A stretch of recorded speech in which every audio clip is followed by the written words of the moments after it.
So how to change text color on your Apple notes. Open any notes.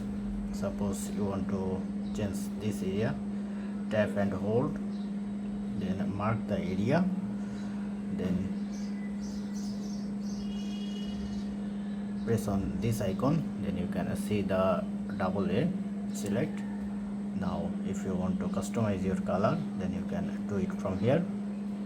And if you bold text, italic text or anything, and you can change your header, footer as well.